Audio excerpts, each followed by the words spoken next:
Upon arrival at the residence, the deputies noticed that the front door was open. As they approached the house, they seen what they believed to be someone laying on the floor.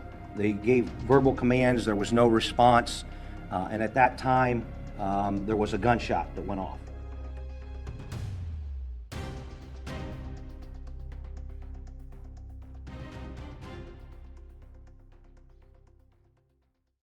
The morning mist still clung to the rolling hills of Beach City, Ohio, when the first gunshot shattered the tranquil silence of June 15, 2017. In a small farmhouse nestled among the cornfields, a family's carefully constructed world was about to collapse in the most violent and inexplicable way imaginable. What had begun as a pursuit of Christian perfection would end in blood, leaving a community stunned and a nation searching for answers that may never come.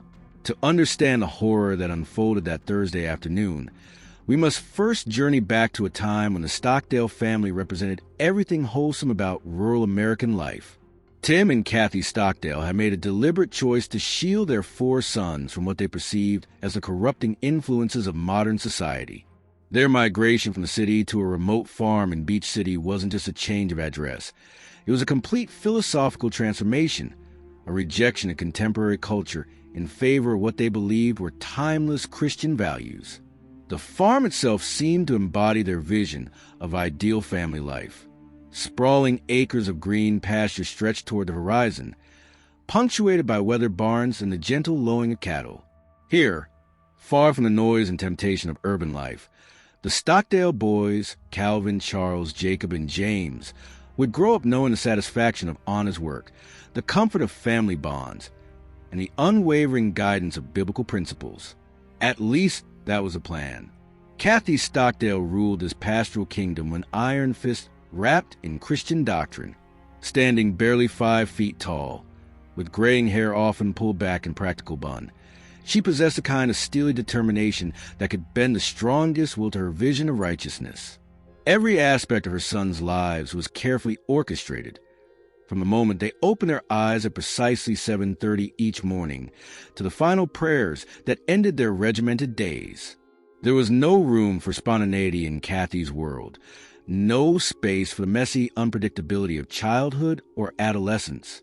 The boys had exactly 4 minutes to make it from their beds to the breakfast table each morning. For minutes, not 3, not 5. Those who failed to meet this arbitrary deadline would find themselves 25 cents poorer, a punishment that might seem insignificant to outsiders, but carried enormous weight in a household where every privilege had to be earned through absolute compliance. After breakfast came the endless cycle of farm chores: feeding animals, mucking stalls, hauling hay, maintaining equipment. But even this backbreaking work wasn't simply about getting the job done. It had to be performed with what Kathy called a glad heart, meaning no complaints, no sighs of frustration, no visible signs of reluctance. For their forced cheerfulness in the face of exhausting labor, the boys could earn tokens, small pieces of colored paper that represented the only currency of joy in their constrained world. These tokens could be exchanged for tiny freedoms: listening to a carefully vetted radio program under strict supervision, perhaps an extra 15 minutes of reading time, or the rare privilege of choosing what to eat for lunch. The radio shows themselves were pre-screened for any content that might introduce dangerous ideas or worldly influences. Even the simple pleasure of music was filtered through Kathy's rigid moral framework. Yet despite the suffocating control, or perhaps because of it, the Stockdale boys displayed remarkable musical talent. Jacob, in particular, seemed to pour all his suppressed emotions into his fiddle, his fingers dancing across the strings with a passion that transcended his otherwise carefully controlled existence. By age 7, he could play melodies that moved grown men to tears. By 12, he had mastered techniques that challenged musicians twice his age. His youngest brother James showed equal promise on the upright bass, his lanky frame swaying as he plucked out complex rhythms that anchored the family's musical performances. The Stockdale family band became their one acceptable outlet for creativity and recognition. Calvin on banjo, Charles on mandolin, James on bass, and Jacob on fiddle, with their father Tim providing guitar accompaniment and vocals. They created a sound that was both hauntingly beautiful and tinged with an indefinable melancholy.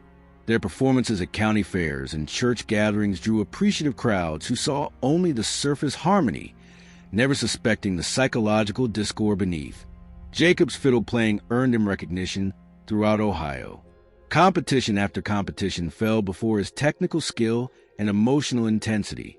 In 2012, he claimed the title of Ohio State Grand Fiddle Champion, an achievement that should have filled any teenager with pride and confidence.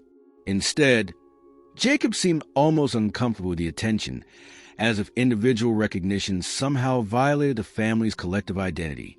Photographs from that period show a young man with intelligent eyes that seemed to look inward rather than out at the world of possibilities that most teenagers dream about.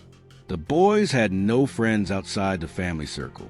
Dating was not just a scourge, but presented as a moral danger that could lead to pregnancy and shame.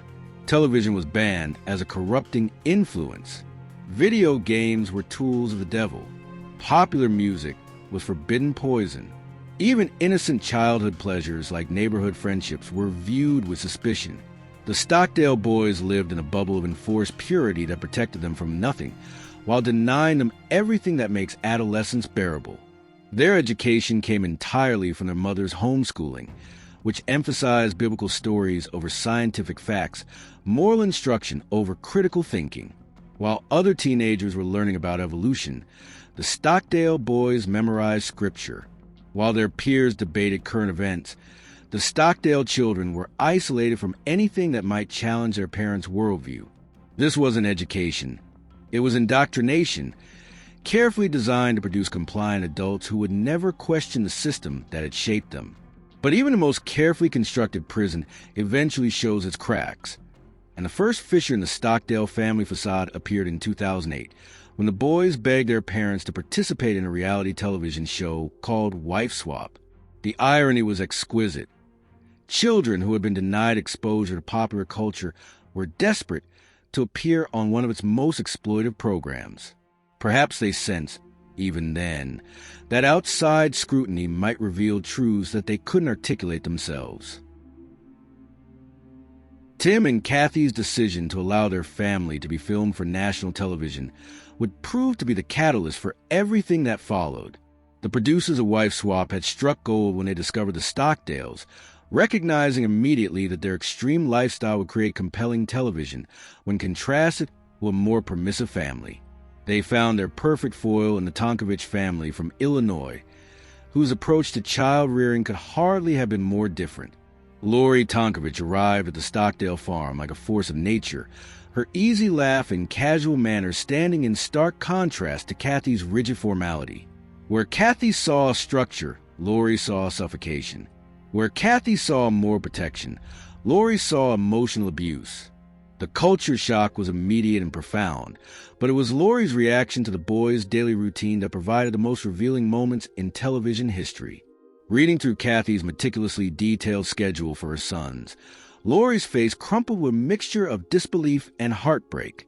The 4-minute breakfast deadline, the token system for basic human pleasures, the complete absence of age-appropriate freedoms. It painted a picture of childhood that was less about protection and more about control. When she asked one of the boys what he would like to do if he could do anything, his response was devastating in its simplicity. He genuinely didn't know. The concept of personal desire, of individual preference, had been so thoroughly suppressed that he couldn't even imagine wanting something for himself. Lori's attempts to introduce normal teenage experiences to the Stockdale boys revealed the depth of their psychological conditioning. When she arranged for a television to be installed and brought video games into the house, the reactions were complex and troubling. Some of the boys showed genuine excitement, their faces lighting up with the kind of joy that should have been commonplace in their lives. But Jacob's response was the most telling and heartbreaking of all. When confronted with the simple act of watching television, something that millions of children do without a second thought, Jacob broke down completely. Tears streamed down his face as he ran from the house. Overwhelmed not by the content he was seeing, but by the crushing weight of guilt that had been programmed into him since birth. When Lori followed him outside and gently asked what was wrong, his answer revealed the true horror of his upbringing. He was terrified of going to hell for the simple act of watching a television program. This wasn't the response of a child who had been taught healthy moral boundaries.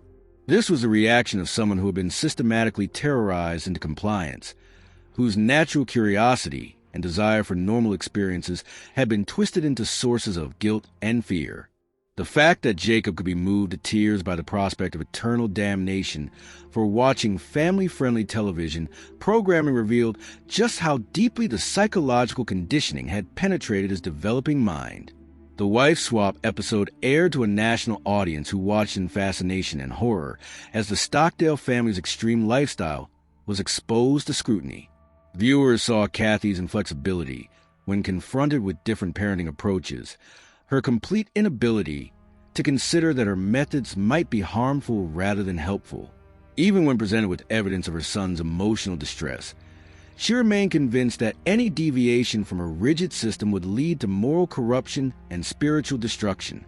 The episode should have been a wake-up call, a moment of reflection that might have led to positive changes in the Stockdale household. Instead, it seems to have reinforced Kathy and Tim's belief that the outside world was indeed corrupt and dangerous, that their isolation was not just preferable but essential. The brief glimpse of normal teenage life that the show had provided was quickly suppressed, and the family retreated even further into their self-imposed isolation. Years passed with apparent normalcy on the surface. Calvin, the eldest, managed to escape to Hillsdale College in Michigan, putting hundreds of miles between himself and the suffocating atmosphere of the family farm. His choice of school was significant. Hillsdale was known for its conservative Christian values, suggesting that even in his rebellion, Calvin remained within the ideological framework of his upbringing. Charles followed a similar path, making his way to Philadelphia to pursue medical studies. The fact that both young men chose colleges far from Ohio spoke volumes about their desire to create distance from their childhood home. But Jacob and James remain on the farm, well into their 20s, long past the age when most young adults have established independent lives. James, at 21, had at least the excuse of pursuing business studies at a nearby university, harboring dreams of managing the family band's career. His presence made practical sense, even if it suggested an inability to fully break free from the family system. Jacob's continued presence was more puzzling and, in retrospect, more ominous. At 26, he was a grown man with extraordinary musical talent and no apparent reason to remain under his parents' roof. He could have pursued a professional music career, could have used his skills to build an independent life anywhere in the country. Instead, he remained trapped in the same daily routines that had defined his childhood, still subject to his mother's control, still living according to rules that had been designed for a child rather than an adult. Perhaps Jacob stayed because he genuinely didn't know how to exist outside the rigid structure that had defined his entire life. The Stockdale boys had been so thoroughly sheltered that the prospect of navigating the real world might have seemed impossible. Jacob had technical musical skill, but no understanding of how to translate that into a career. He had been raised to be dependent, to look to his mother for guidance in every aspect of life, and the prospect of making decisions for himself may have been paralyzing rather than liberating. Or perhaps something darker was building beneath the surface, a psychological pressure that was growing stronger with each passing day of enforced compliance. Jacob had experienced a brief taste of normal life during the wife swap episode, had seen what other families considered normal and acceptable. That glimpse of possibility may have made his continued imprisonment all the more unbearable, creating a cognitive dissonance that grew more painful over time. The musical performances continued, with the reduced family band still drawing audiences who appreciated their technical skill and wholesome image. But those who knew Jacob well might have noticed subtle changes in his demeanor. The intense focus that made him such a compelling performer may have taken on a different quality, less artistic passion, and more like the concentrated energy of someone holding themselves together through sheer force of will.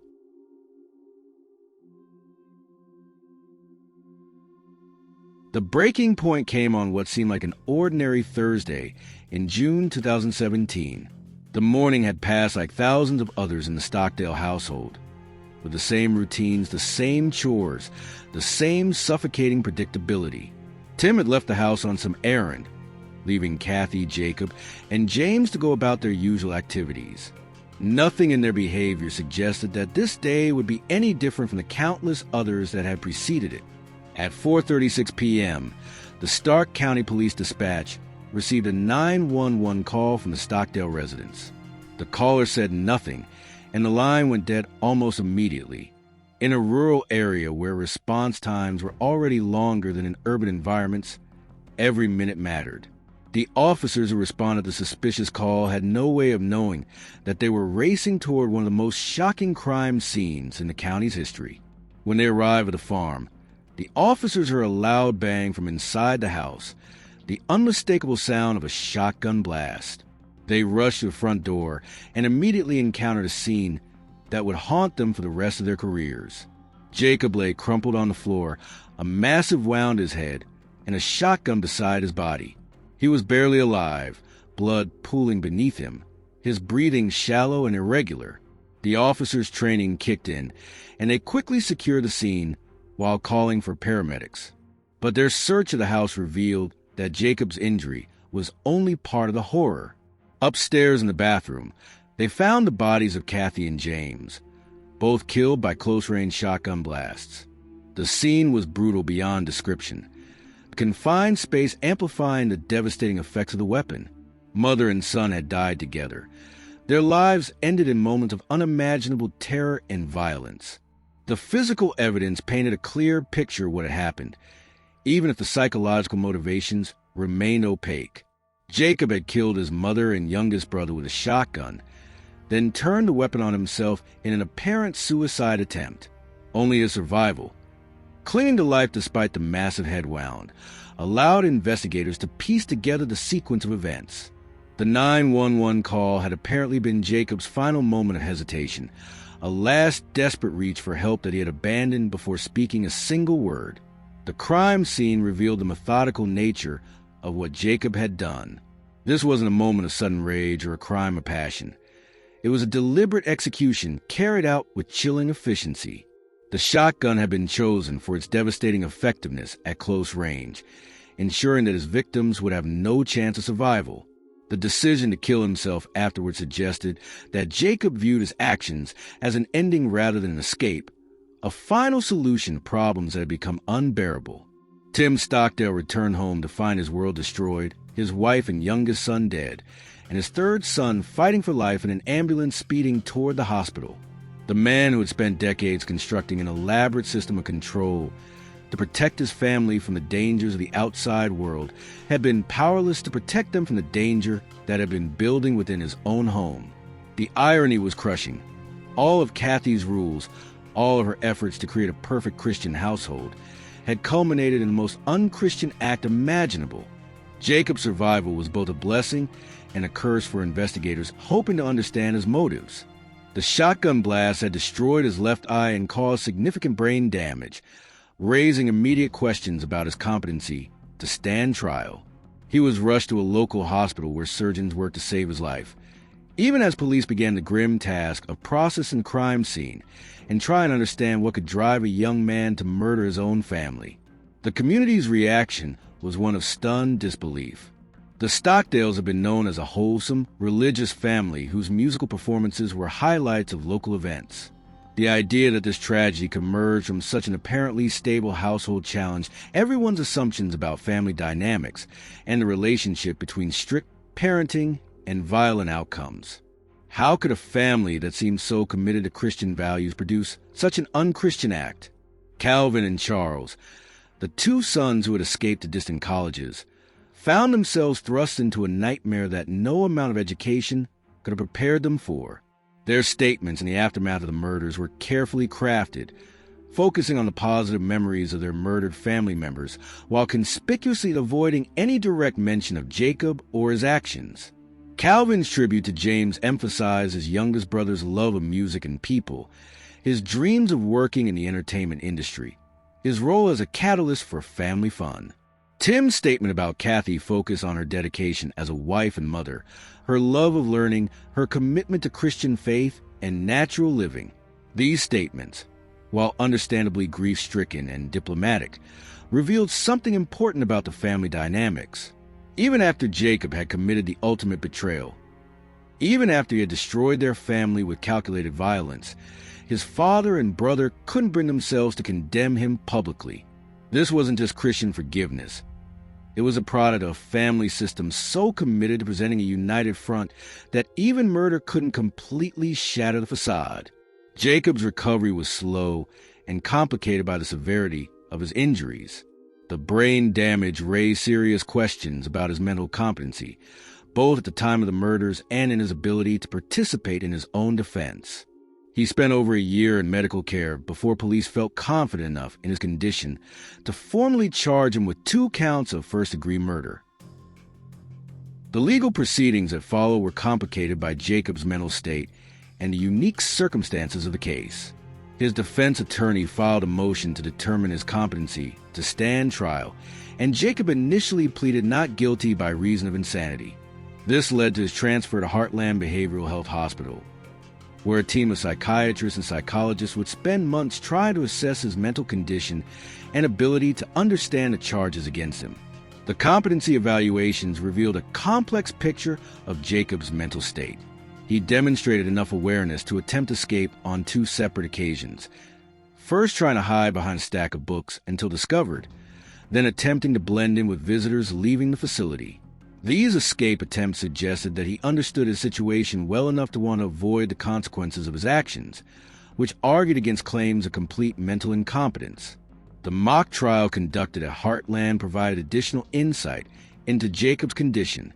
Psychiatrists used legal terminology and courtroom procedures to test whether he understood the nature of the charges against him and could assist in his own defense. His responses were mixed, sometimes showing clear understanding, other times appearing confused or disoriented. The brain damage from a suicide attempt had clearly affected his cognitive function, but the extent to which it impaired his legal competency remained a matter of professional debate. When Jacob finally appeared in court via video link in September 2020, his behavior added another layer of mystery to an already puzzling case. Despite repeated attempts by the judge to engage him in conversation, Jacob remained completely silent, staring at the camera with an expression that was impossible to read. His refusal to respond could have been the result of his injuries, a fear of technology that stemmed from his isolated upbringing, genuine confusion about the proceedings, or a calculated attempt to appear incompetent. The silence was particularly striking given Jacob's musical background. This was a young man who had performed before audiences for years, who had competed successfully in high-pressure competitions, who had demonstrated poise and confidence when playing his fiddle. His inability or unwillingness to speak in court suggested that something had fundamentally changed in his psychological makeup, whether due to his injuries, guilt over his actions, or some combination of factors. Eventually, a psychologist determined that Jacob was competent to stand trial, and the legal proceedings moved forward despite continued delays caused by the COVID-19 pandemic. Behind the scenes, the remaining members of the Stockdale family were engaged in their own struggle to understand and respond to Jacob's actions. Their decision to plead for leniency on his behalf revealed the depth of their commitment to family unity and Christian forgiveness, even in the face of unforgivable acts. The family's request for mercy was both admirable and troubling. On one hand, it demonstrated the kind of unconditional love and forgiveness that represents Christianity at its best. On the other hand, it raised questions about whether their response to Jacob's violence was just another manifestation of the same family dynamics that had contributed to the tragedy in the first place. Were they forgiving Jacob because it was the right thing to do, or because their family system couldn't tolerate the acknowledgement that one of their own had become irredeemably evil? On April 28, 2021, nearly 4 years after the murders, Jacob finally pleaded guilty to both charges. The decision to accept responsibility for his actions may have been influenced by his family's pleas for mercy, or may have represented a genuine recognition of his guilt and desire to avoid putting his surviving family members through the trauma of a trial. The judge's decision to sentence him to only 15 years for each murder count, to be served concurrently, suggested that the court had indeed taken the family's request for leniency into account. The sentence was shockingly light for a double murder, especially one carried out with such calculated brutality. Jacob would be eligible for parole in 2048, when he would be in his 50s with potentially decades of life ahead of him. The possibility that he might one day rejoin his family and community raised uncomfortable questions about justice, redemption, and the nature of forgiveness in the face of ultimate betrayal. The Stockdale family's apparent willingness to welcome Jacob back into their fold, should he ever be released, spoke to their extraordinary capacity for forgiveness. But it also raised concerns about whether they had truly grappled with the factors that had contributed to the tragedy in the first place. If Jacob's actions were the product of the family's extreme approach to child rearing, what had changed to prevent similar tragedies in the future? The question of motive remained the most haunting aspect of the case. Jacob had never explained why he killed his mother and brother, and his brain injuries made it unlikely that he would ever be able to provide a coherent account of his thinking on that June afternoon. This silence left investigators, family members, and the public to speculate about what could drive a young man to such extreme violence against the people who had shaped his entire life.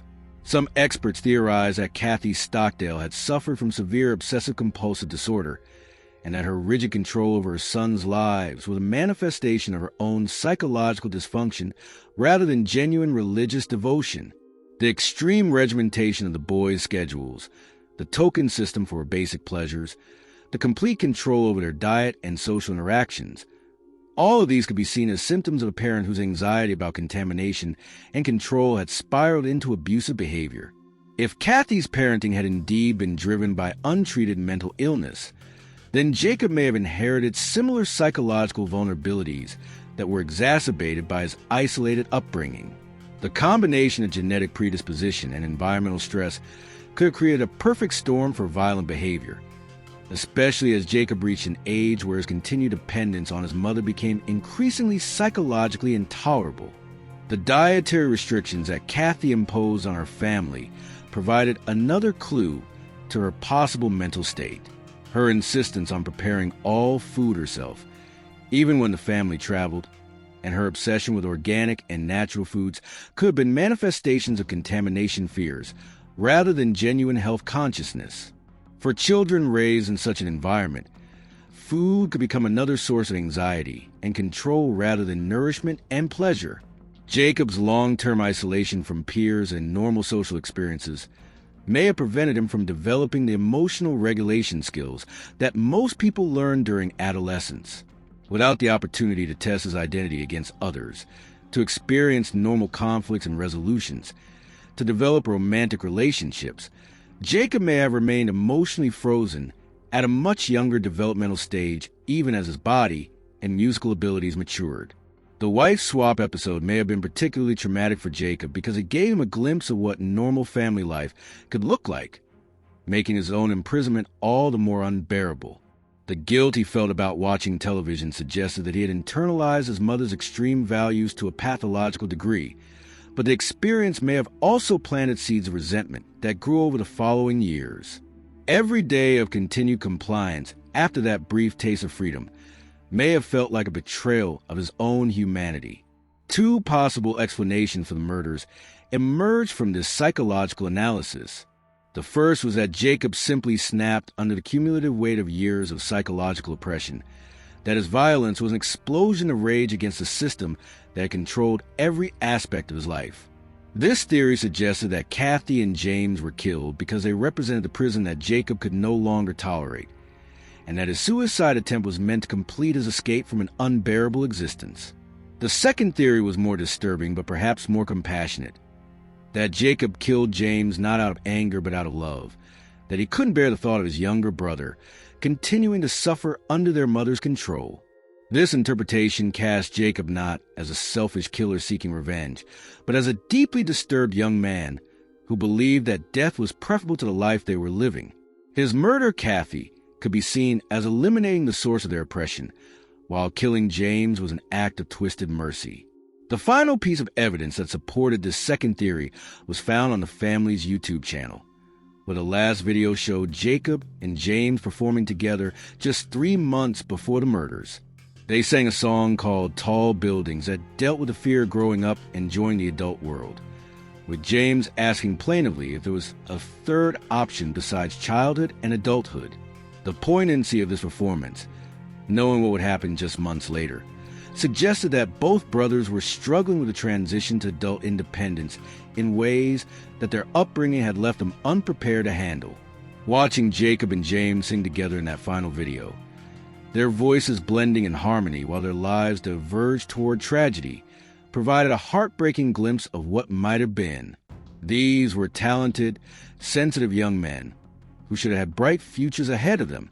Instead, their story became a cautionary tale about the dangers of extreme parenting and the long-term consequences of psychological control disguised as moral protection. The Stockdale family massacre stands as one of the most perplexing and tragic cases in recent American criminal history. It challenges our assumptions about family life, religious devotion, and the relationship between strict parenting and violent outcomes. Most troubling of all, it demonstrates how the pursuit of moral perfection can become a form of psychological torture that destroys the very people it's meant to protect. The farm in Beach City, Ohio, where the Stockdale boys once played their instruments and tended their chores, now stands as a monument to the complex relationship between love and control, protection and imprisonment, faith and fear.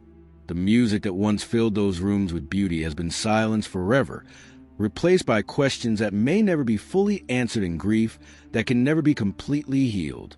In the end, the Stockdale family massacre reminds us that the most dangerous threats to family safety may not come from the outside world that parents fear, but from the psychological pressures that build up within families themselves when love becomes confused with control and protection becomes indistinguishable from imprisonment. Jacob Stockdale's actions were unforgivable, but understanding the circumstances that created them may be the only way to prevent similar tragedies from destroying other families in the future.